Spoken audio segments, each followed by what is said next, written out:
ഇതൊക്കെ ഹറം പള്ളിയാണ് കേട്ടോ. ഇതൊക്കെ ഹറം പള്ളിയാണ്. ഇതൊക്കെ ഈ കാണുന്നതൊക്കെ ഹറം പള്ളിയാണ്.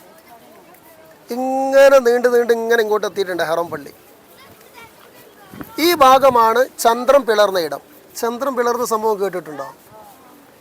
എവിടുന്നാ കേട്ട്? പരിശുദ്ധ റസൂലിൻ്റെ മുഅ്ജിസത്തായിക്കൊണ്ട് ചന്ദ്രൻ പിളർന്നു. ശത്രുക്കൾ നബിയോട് ആവശ്യപ്പെട്ടു, ഞങ്ങൾ വിശ്വസിക്കണമെങ്കിൽ ആ ചന്ദ്രൻ ഇങ്ങോട്ട് പിളരട്ടെ. ഹബീബ് ചന്ദ്രനെ പിളർത്തി കാണിച്ചു കൊടുത്തു. പക്ഷേ കൂടുതൽ ആളുകളും വിശ്വസിച്ചില്ല. ഈ സംഭവം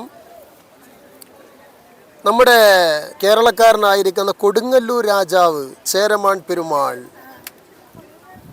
അദ്ദേഹം സ്വപ്നത്തിലൂടെ ഈ കാര്യം ദർശിച്ചിട്ടുണ്ട്. ചരിത്രത്തിലേക്ക് നമ്മൾ കടന്നു വരുമ്പോൾ ആദ്യകാലത്ത് അറബികൾ കേരളവുമായിട്ട് അവർക്ക് വലിയ ബന്ധമായിരുന്നു. നമ്മുടെ നാട്ടിൽ നിന്ന് ഏലം, ജാതി, അതുപോലെ ചുക്ക്, ഇഞ്ചി, ചുക്ക് പോലെയുള്ള സാധനങ്ങളൊക്കെ, ഇഞ്ചിയൊക്കെ കയറ്റിക്കൊണ്ടുവന്നിരുന്നു കേരളത്തിൽ നിന്ന് ഇങ്ങോട്ട്. അങ്ങനെ കേരളവുമായിട്ട് അഭേദ്യമായിരിക്കുന്ന ബന്ധമാണ് ആർക്ക്? അറബികൾക്ക്. ഒരിക്കലും അറബികൾ ഇങ്ങനെ കൊടുങ്ങല്ലൂർ കടപ്പുറത്ത് വന്നിട്ട് ഇങ്ങനെ കപ്പലിറങ്ങിയ സമയം അവരിങ്ങനെ വന്നപ്പോൾ ചേരമാൻ പെരുമാൾ അവിടുത്തെ രാജാവാണ്. അദ്ദേഹം അറബികളുമായിട്ട് സംസാരിച്ചു.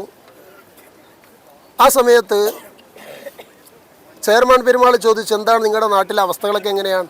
അപ്പോൾ സംസാരത്തിനിടയിൽ അവർ പറഞ്ഞു, ഞങ്ങളുടെ നാട്ടിൽ ഒരു അത്ഭുതമുണ്ടായിപ്പോൾ ചന്ദ്രൻ പിളർന്നൊരു സംഭവം ഉണ്ടായി എന്ന് പറഞ്ഞു. അപ്പോൾ ചേരമാൻ പെരുമാൾ ഈ സംഭവം സ്വപ്നത്തിലൂടെയോ അല്ലെങ്കിൽ അദ്ദേഹം ഉലാത്തുമ്പോഴോ എങ്ങനെയായാലും അദ്ദേഹം കണ്ടിട്ടുണ്ട്, അദ്ദേഹം അറിഞ്ഞിട്ടുണ്ട്.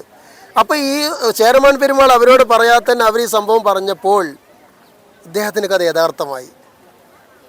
അദ്ദേഹം സ്വപ്നത്തിലൂടെ എന്നാണ് ഭൂരിപക്ഷ ആളുകളും പറയുന്നത്. സ്വപ്നത്തിലൂടെ കണ്ടപ്പോൾ അദ്ദേഹത്തിന് തോന്നിയ എന്താണ്? അത് വെറുതെ ഒരു കിനാവായിരിക്കും, സ്വപ്നമായിരിക്കും എന്നുള്ളതാണ്. പക്ഷേ ഈ അറബികൾ ഇത് പറഞ്ഞപ്പോൾ ഞാൻ കണ്ടിട്ടുള്ള സ്വപ്നം യഥാർത്ഥമാണല്ലോ. അപ്പോൾ അതിനെക്കുറിച്ച് കൂടുതൽ ചോദിച്ചു. അപ്പോൾ പറഞ്ഞു, ഞങ്ങളുടെ നാട്ടിലൊരു പ്രവാചകനുണ്ട്, മുഹമ്മദ് എന്നാണ് പേര്.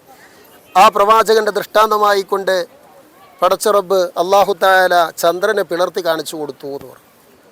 അപ്പം ചേരമാൻ പെരുമാൾ പറഞ്ഞു, എന്നാൽ നിങ്ങളൊരു കാര്യം ചെയ്യും, നിങ്ങൾ കച്ചവട സാമഗ്രികളൊക്കെ ശേഖരിച്ച് നിങ്ങളുടെ നാട്ടിലേക്ക് മടങ്ങുന്ന സമയം ഞാൻ നിങ്ങളുടെ കൂടെ വരാം, എനിക്ക് ആ പ്രവാചകനൊന്ന് കാണണം. അങ്ങനെ അദ്ദേഹം അവരുടെ കൂടെ കപ്പൽ കയറി ഒമാനിലെ സലാല വഴിയാണ് അവർ വരുന്നത്. പരിശുദ്ധ റസൂലിനെ കൊണ്ട് വിശ്വസിച്ചു. അദ്ദേഹം രോഗബാധിതനായി. സലാലയിൽ വെച്ചുകൊണ്ട് അദ്ദേഹം മരണം സംഭവിച്ചു.